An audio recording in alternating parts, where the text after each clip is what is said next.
welcome to Labor Lens. I am Sharon Ijason. On this week's episode of the program, we'll be discussing about the plight of the mint and print workers who were forcefully retired between 1999 and 2005. But first, let's take the news. We will be right back.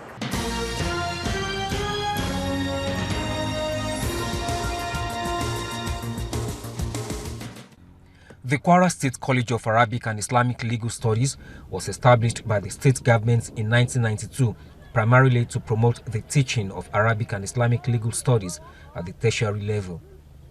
The non-accreditation of most of the institution's programs is making both the teachers and students to be agitated. The last admission exercise, virtually all the results of our students who secured admission into various universities were later terminated because of non-accreditation of our courses. What we want now is the state government to come to our aid. We want the state government to do something for us. Most of us, we are from poor background. We need the help of the state government. A visitation panel set up by the government to look into the issues made some recommendations which the government believes will solve the problems. One of their recommendations was that they should be encouraged to go back to the core objective of setting them up, instead of doing these other courses that are not germane to that original reason for setting them up. The other thing that the government is doing is looking at encouraging them. In fact, the Executive Council actually approved for Kayils to seek affiliation with the Kwara State University, Malete, because right now they are affiliated with another university in the north, which they are accompanying a high cost. But the council's decision was that they should affiliate with KWASU and therefore reduce the cost of any the affiliation and also the accreditation of their courses. That is currently in motion. And the ultimatum. By Monday, we are going to give them another 3 days ultimatum. And after the 3 days ultimatum, my brothers, we are going on an indefinite strike. If and when they find out what the government is planning to do for the school and to improve their own even teaching standards and other things relating to the welfare of their students and of the school, I'm sure they will withdraw that. But I don't think this is the time for ultimatums and threats.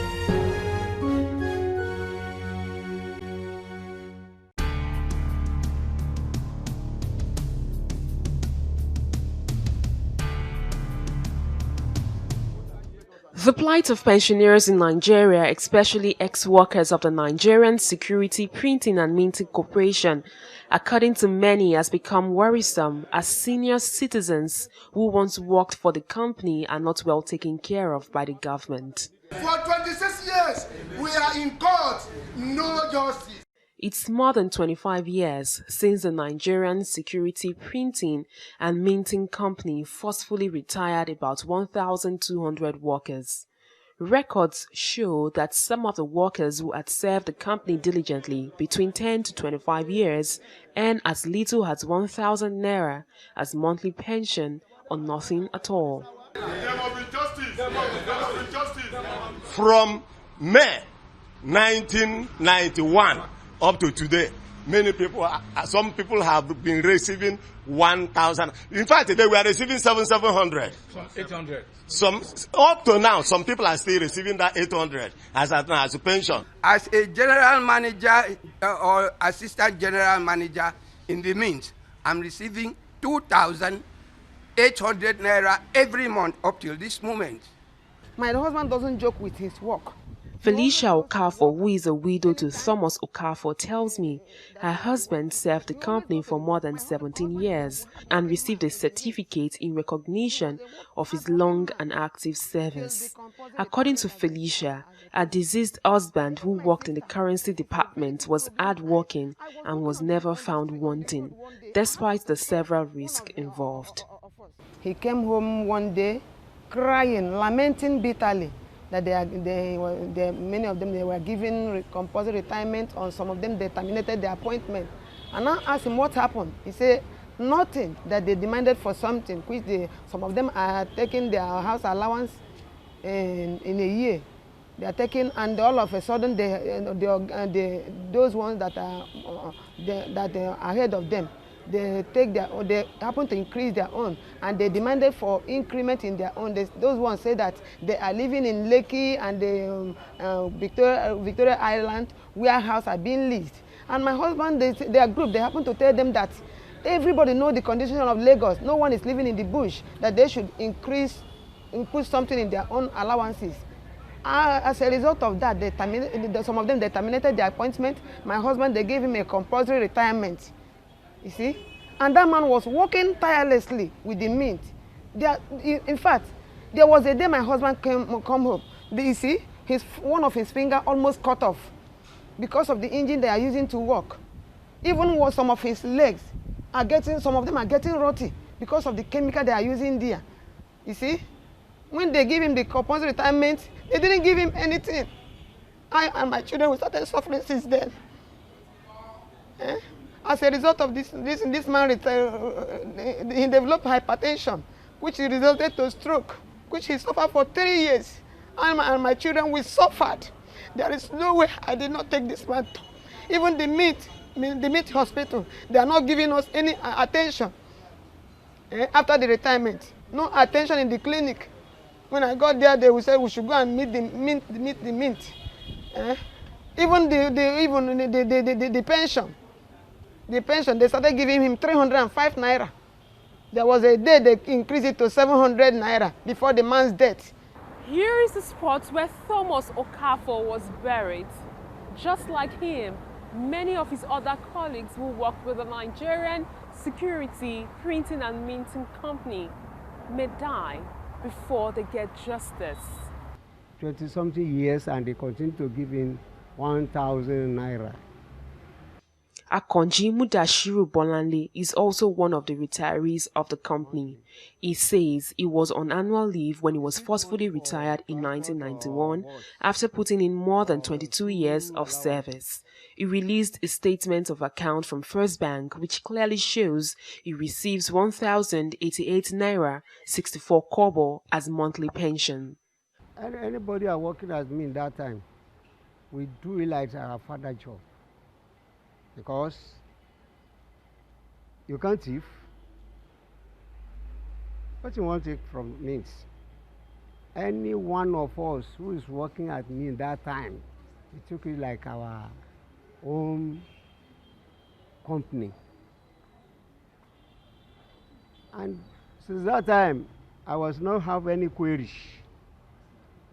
or they will give me, said, okay, suspension. No, not like that. For my 22 plus year. It is only myself, Aderibigbe. Matthew Okolo, an ex-soldier who fought actively during the Civil War in 1969, was redeployed to the Nigerian Security Printing and Minting Company in 1978. He was subsequently affected by the retrenchment exercise that took place at the company. The mint were to produce a ballot paper for the presidential election of 1979. I was in 4D headquarters here in the Ikeja cantonment. They needed soldiers to produce those ballot papers. I was one of the 12 people that were successful in the exam we took at 4D headquarters. Now, based on that, we were sent to Mint. I have a letter here to that effect. The letter they sent to my unit that they should release me and I should report to Mint. And that was around September 1978. Now the agreement then was that after 6 months, we will become a staff of Mint. We will be disengaged accordingly. Now we worked on their ballot paper within this period. Produced the ballot paper that brought Shagari into power in 1979. Now, fortunately, we were given a letter. The letter of my employment reads AA12. That is Army Attaché number 12. Well, we were 12 in number. Most of them are dead now. Most of them are gone.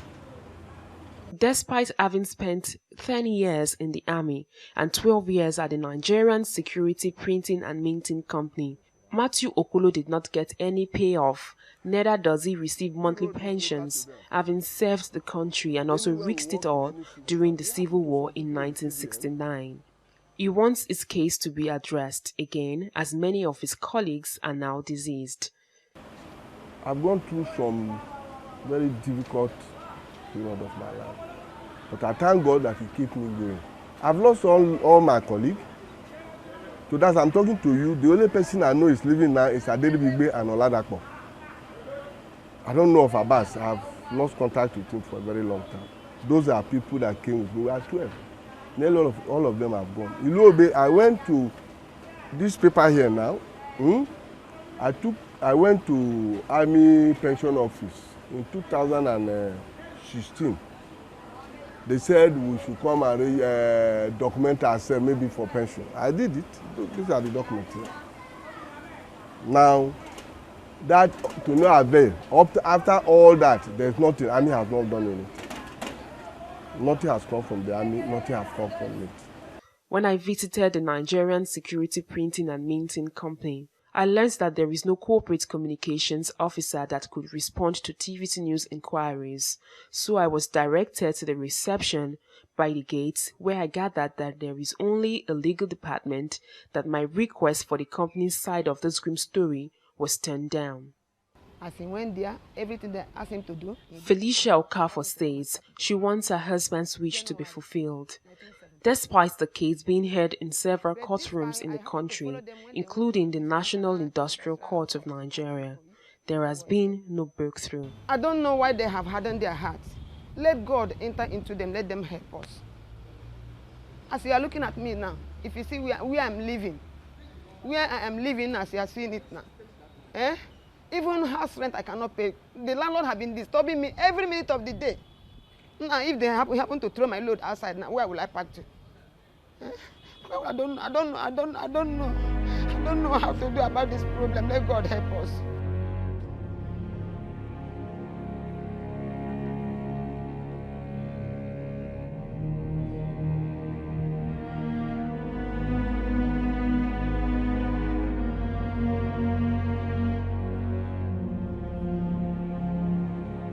Matthew Okolo also hopes his prayers and those of other ex-Mint pensioners who exited the company between 1991 and 2005 will be heard.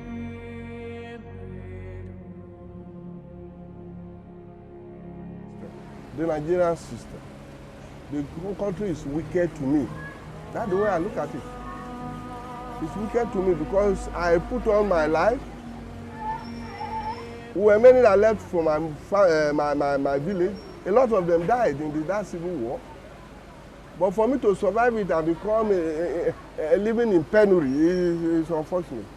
For many of the Mint pensioners, receiving less than 10% of the national minimum wage as monthly pension, it has been a story of hardship, sickness, loss of loved ones, and many more.